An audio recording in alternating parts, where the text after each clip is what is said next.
Assalamualaikum warahmatullahi wabarakatuh. Alhamdulillah, alhamdulillahi rabbil alamin. Assalatu wassalamu ala ashrafil anbiya'i wal mursalin, Sayyidina wa maulana Muhammadin. Asyhadu an la ilaha illallah wa asyhadu anna Muhammadar Rasulullah. Allahumma salli ala Sayyidina Muhammadun mushabihi wal ikram, ya wal jalila wal ikram. Alhamdulillah, kita panjatkan segala puji syukur kita kehadirat Allah Subhanahu wa taala atas karunia limpahan karomah, hidayah dan rahmahnya, sehingga dengan izinnya jugalah kita dapat menjalankan segala amal ibadah dunia dan akhirat, zahir dan batin, dengan segala izin dari ridhonya. Salam dan selawat marilah kita sama-sama memanjatkan kepada junjungan kita Nabi Allah, Nabiul Akhirul Zaman, Rasulullah Muhammad sallallahu alaihi wasallam. Berkalam kita dengan mengucapkan Allahumma salli ala Sayyidina Muhammad wa ala ali Sayyidina Muhammad. Para jemaah yang dirahmati Allah, hadirin, pada saudaraku, para guru-guru, para alim ulama, kepada kita semua. Yang kecil saya tidak bisa menyebut nama, yang besar tidak bisa menyebut gelar saking hormatnya saya. Alhamdulillah, pada tayangan ini dalam channel Buya Pasaman Timur, dalam makom majelis zikir, insya Allah kita akan berbagi wawasan, mudah-mudahan bermanfaat buat kita semua.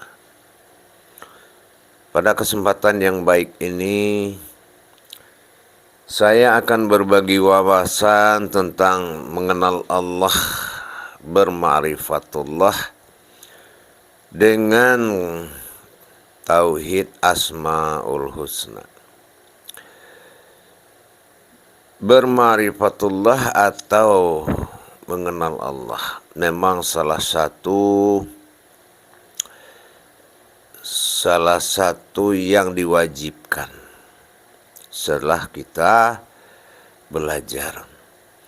Tanpa kita belajar, tidak ada jalan yang untuk mengenal Allah. Makanya diwujudkan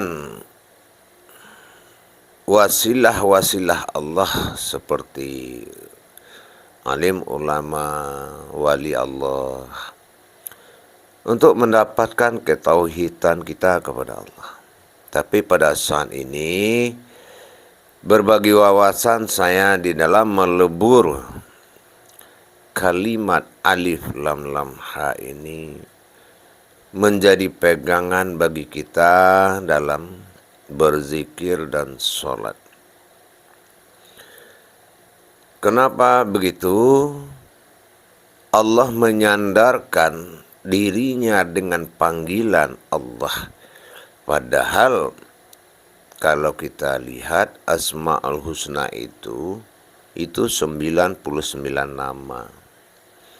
Tapi ternyata 99 itu tidaklah menurut jumlahnya yang dimaksud, tetapi adalah kodrat yang berwujud dari 33 kali 3, sifat 3 dari Allah, lebur alif kepada aras, kursi dan karamatullah, lebur lam kepada kodrat iradat ilmu, lebur mim kepada batin zat dan nur, 3 kali 3, zahir batin 33, berwujudlah tasbih.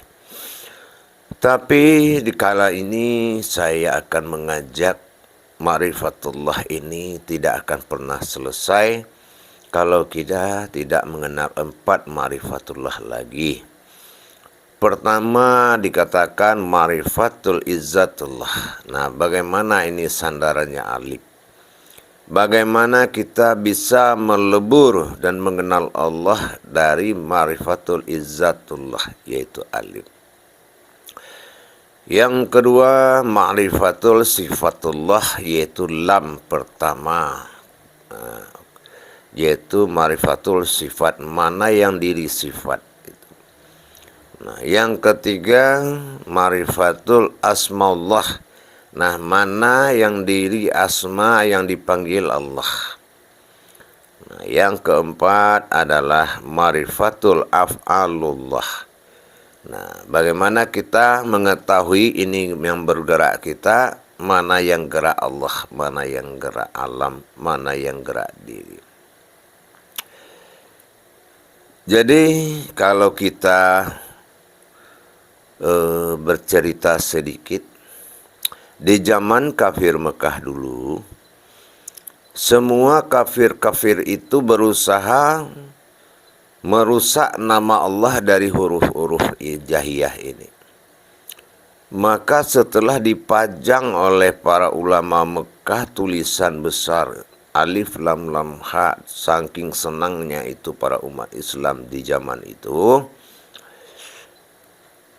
tengah malam setelah dipasang huruf itu, tengah malam datang para kaum kafir merusak, dibuang segala tanda baca atau harfiahnya biar terhina. Ternyata setelah dibuang tanda itu semua, domahnya dibuang, hamzahnya dibuang, kasrohnya dibuang, tidak ada lagi. Jadi Arab gundul. Maksudnya orang-orang kafir biar terhina nama Allah. Ternyata dibaca illah. Rupanya Tuhan. Masih tetap menjadi Tuhan. Dengan tidak puas, besoknya lagi datang lagi, dibuang lagi huruf alifnya. Tinggal laha, nah, kenyataanku, nah, sifat nyataku. Masih aja dia jadi Tuhan. Besoknya dibuang lagi, lam satu lagi. Tinggallah ha, artinya kodratku dalam ejaan hijaiyah. Jadi begitulah keesaan Allah di namanya saja sudah begitu. Coba kalau nama kita yang dibuang satu huruf, rusaknya parah. Nah, Allah itu semakin terdihina, dicerca, kemuliaannya semakin tinggi. Karena semua berasal dari dirinya. Jadi kembali kita, Asmaul Husna. Dimulai oleh namaku, diakhiri oleh diriku. Nah ya. Dimulai oleh namaku, diakhiri oleh diriku. Asmaul Husna. Sifat asma, sifat zahir yang menandakan sifat tasbihnya pada wasiat Adam. Itu dikodratkan kepada alam. Tapi sifat husna adalah sifat zikir, kodrat yang tersembunyi di dalam tulisan itu sendiri. Itu jatuhnya zikir. Insya Allah kita coba menggali potensinya. Apa dan di mana dasarnya ada Tuhan dan diri di dalam tulisan itu.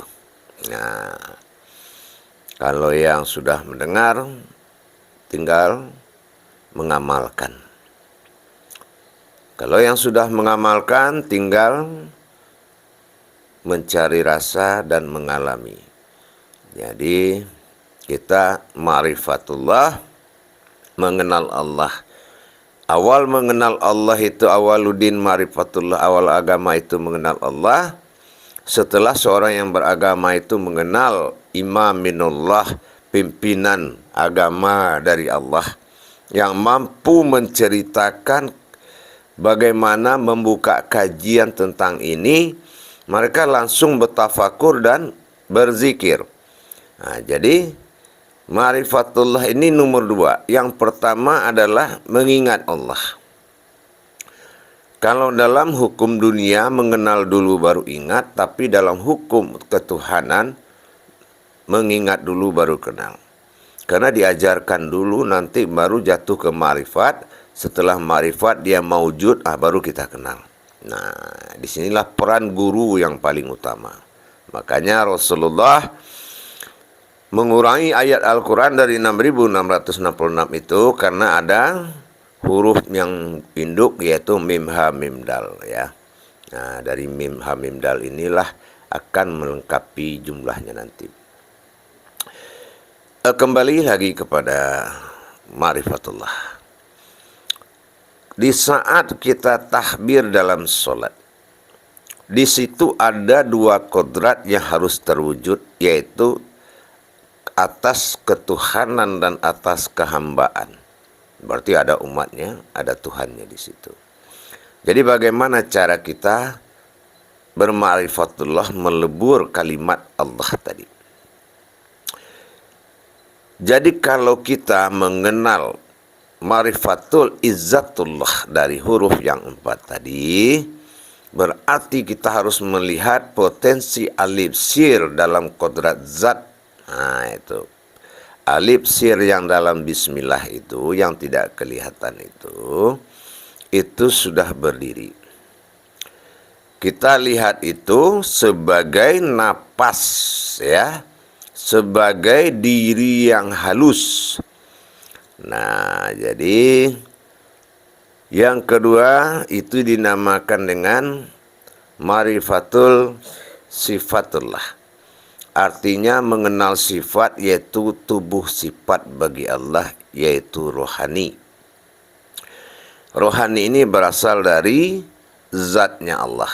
Jadi kalau alif itu berasal dari tubuh halus yang tidak boleh disebut zat dan sifat. Nah, jadi setelah kita mengetahui ada tubuh sifat dinamakan zat, nah di sini baru kita berma'rifatullah kepada asma Allah. Nah, asma Allah ini kita tidak boleh mengatakan ini Adam, ini Muhammad, tidak boleh di dalam kalam itu. Asmanya tetap Allah. Jadi ini sebutannya adalah sebutan Allah. Adanya pada zohir. Di sini pada asma Allah ini dituntut zohir yang berkapasitas Allah. Nah gitu ya. Apa itu kapasitas Allah? Diri yang rohani dan diri yang jasmani. Lam. Nah baru ada dikatakan, yaitu ma'rifatul af'alullah. Nah itulah hak. Ma'rifatul af'alullah itu adalah hak, yaitu satu gerak bergerak Allah, bergerak aku. Nah gitu ya. Gerakku adalah geraknya Allah. Jadi kalau kita mengatakan ada gerak selain Allah, maka batal. Nah, itu yang dikatakan dengan ma'rifatul af'alullah. Nah, itu yang dikatakan ma'rifatul af'alullah. Jadi kalau kita mengetahui kerangka-kerangka seperti itu, apakah sudah menjadi umat? Nah, itu belum. Kenapa? Masih kodrat-kodrat saja. Alif adalah kodratnya sir atau potensi zatnya Allah. Sementara lam kedua adalah alam sifat, yaitu kodrat sifat. Nah, masih kerangka rohani. Lam kedua adalah kerangka jasmani, dikatakan asma. Nah, itu pengakuan yang asma itu diwakili oleh jasad. Ya, yang keempat adalah hak tadi, masih berupa gerakan, tapi belum itu disebut salah satu wujud karena belum hayat. Yang menjadikan hayat ini adalah perubahan salawatul fil mi'rad. Nah, tahbiratul ihram. Jadi kalau sudah melakukan sholat itu setingkat mi'rad, maka perpindahan kodrat alam tadi adalah satu hayat, satu mutu, satu hidup, satu mati. Yang mati adalah kodrat awal sebelum takbir, yang hidup adalah kodrat akhir sebelum sesudah takbir, yaitulah leburnya tadi, lebur alif kepada sifat zatnya Allah, lebur sifat alam kepada sifatnya Allah, lebur alam kedua adalah menjadi asmanya Allah, dan leburnya ha menjadi zatnya gerakannya Allah.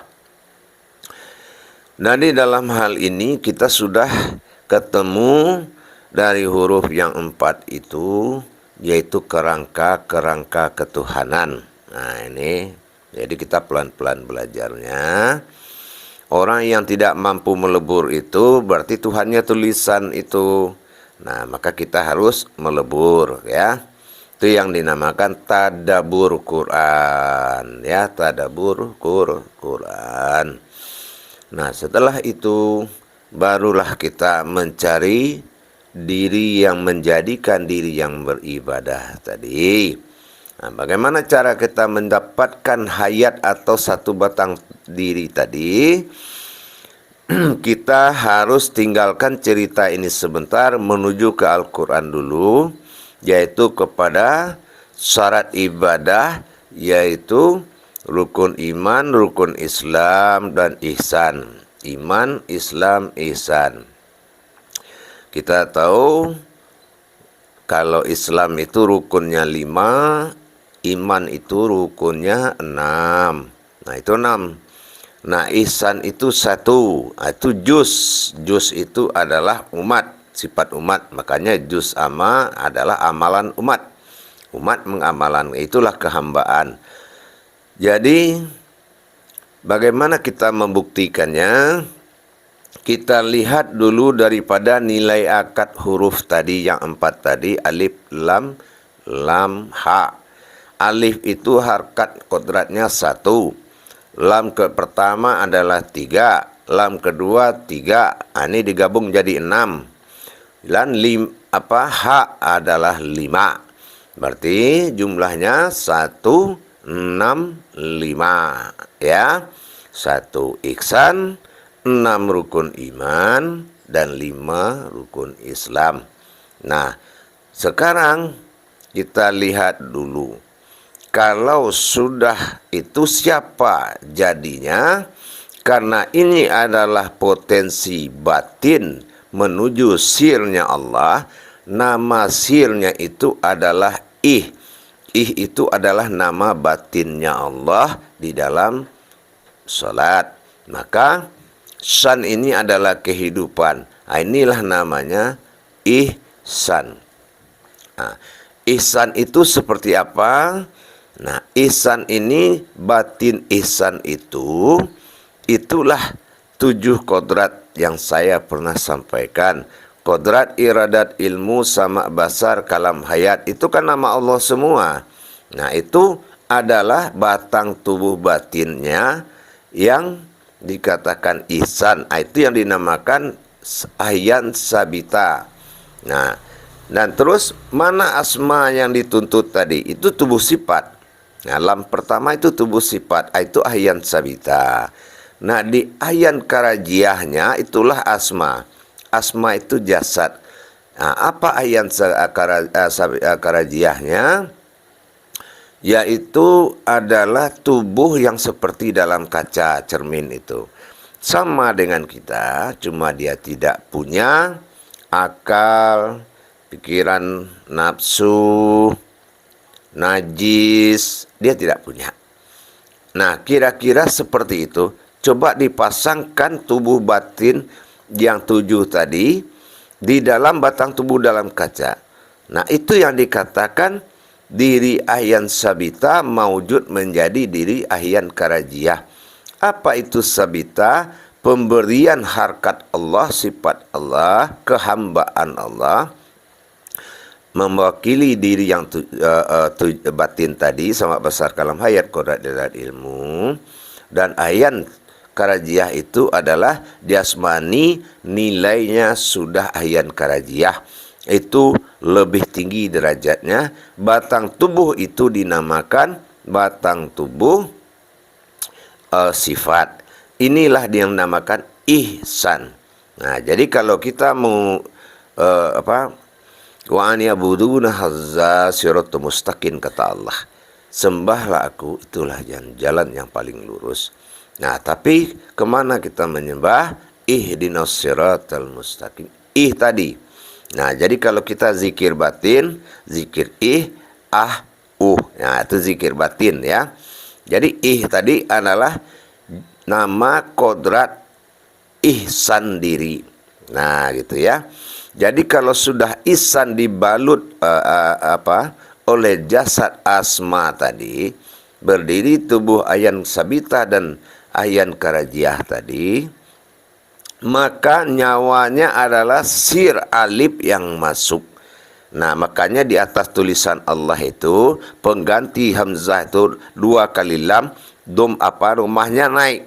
Nah, kasrohnya naik lurus. Ada alif kecil. Nah, alif kecil itu akan masuk ke dalam tubuh yang 2 tadi. Nah, jadi kalau kita sudah tahu seperti itu, nah di sini baru kita paham bahwasan menjadikan satu tubuh sifat bagi Allah berdiri, itulah alif lam ha. Nah, itu awalnya alif, akhirnya ha, dibaca ah. Ah itu artinya zat atau Allah. Nah, gitu ya. Jadi kalau panggil Allahu Akbar, nah, begitu berubah menjadi kodrat seperti tadi, maka kita perkenalkanlah nama kodrat itu. Kalau memang manusia ini sin la to, sin itu nas manusia, la itu alam, to itu ibadah, berarti manusia itu alam ibadahnya Allah. Kenapa? Karena Allah berdiam di dalam kolbi ya. Nah, disinilah baru kita disusul oleh ba alif sin di saat datangnya diri tadi ya, yaitu melalui Al-Fatihah. Nah, begitu ya. Nah, itu Al-Fatihah akan menjadikan diri kita ini resmi menjadi kehidupan hayatnya Allah. Nah, jadi kalau kita sudah membuang diri yang sebelum menjadi lebur tulisan alif lam ha tadi, terbuang yang sifat di luar kaca tadi menjadi kodrat dalam kaca, maka itulah diri ihsan. Maka dikatakan ana al budunan tak ma'budun, hanya diriku yang mampu menyembahku. Nah, artinya diri sifat Allah tadi. Dan itu punya zikir khusus tentang diri sifat tadi ya. Namanya zikir batin atau zikir nufus. Nafas, ampas, tanafas. Zikir batin. Nah, jamaah sekalian, jadi jangan kita sempat menggagalkan sholat itu dengan tidak terjadinya perubahan Isra dan Mi'rajnya ya. Isra lenyap tulisan, Mi'raj berpindah pandangan. Nah, berubahlah pandangan dan berubah kodrat yang sebenarnya. Nah, inilah Isra dan Mi'raj tadi. Nah, disinilah makanya dikatakan dalam bahasa ma'rifat dilarikan pada hukum tasawuf. Lam pertama berdiri sebagai nurani, lam kedua berdiri sebagai rohani, dan ha menjadi kolbi, dan batang tubuh halus itulah alif yang masuk menggerakkan segala atau tubuh sifat dalam kaji bismillah itu ya. Tetapi dalam ma'rifat solat harus kita mendapatkan ma'rifat kita, yaitu hakikat dari tulisan tadi. Maka setelah berdiri tubuh sabitah, diri sabitah dan tubuh ayan karajiah tadi, barulah kita mencari jatuh ke dalam kolbi, melihat ke dalam kolbi. Disinilah kita akan mendapatkan yaitu alam azalinya Allah, atau dikatakan liga Allah, atau dikatakan alam batin itulah kolbi. Jadi kolbi ini tidak semua orang yang punya kalau orang itu tidak mendirikan yang sebenar-benar hukum ma'rifat tadi, hukum hakikat. Jadi sukun tadi yang saya bicarakan selama ini, sukun diri hati kolbi itu tadi, lenyap alim ke dalam batin ba lenyap ke dalam titik menjadi wujud yang tidak bernama di dalam kolbi. Kalau quds itu sudah kita mendirikan tubuh sifat hakikat Allah itu dikirim ke dalam kolbi. Nah, makanya dipanggil dia ke dalam kolbi. Bahwasanya Allahu Akbar, kita mau datang. Disitulah pengakuan setelah itu. Inna min wa'ina, siapa kamu dan tidak mau kemana? Inna sholati. Nah, ini yang dikatakan sin la atau tadi. Inna sholati wa nusuki wa mahyaya wa mahmati. Jadi dia ingin mati yaitu dalam hati, dan dia masuk ke dalam, dia ingin mati dalam kolbi. Itulah dikatakan sukun. Jadi mati di luar, mati di dalam. Mati kemanusiaan, masuk ke dalam alam mati nama. Mati umat, tiada lagi di situ melainkan diriku sendiri, kata Allah.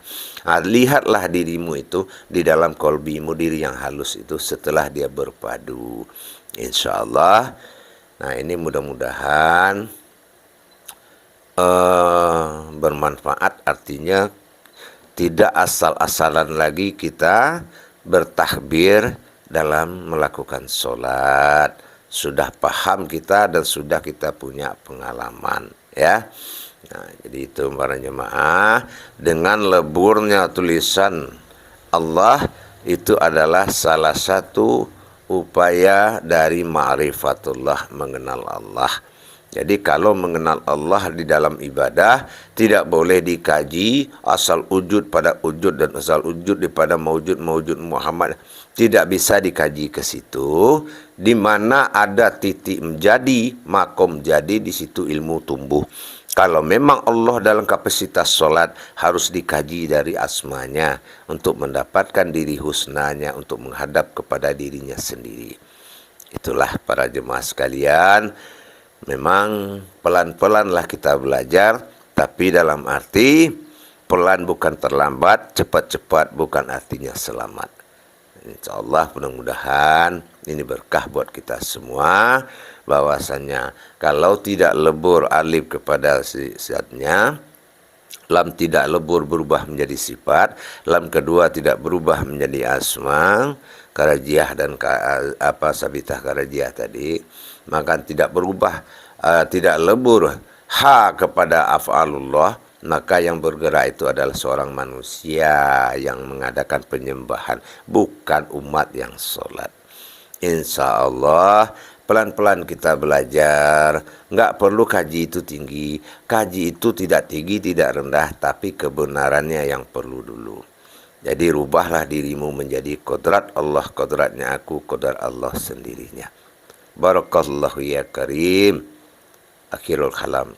Wabillahi taufiq wal hidayah. Wassalamualaikum warahmatullahi wabarakatuh.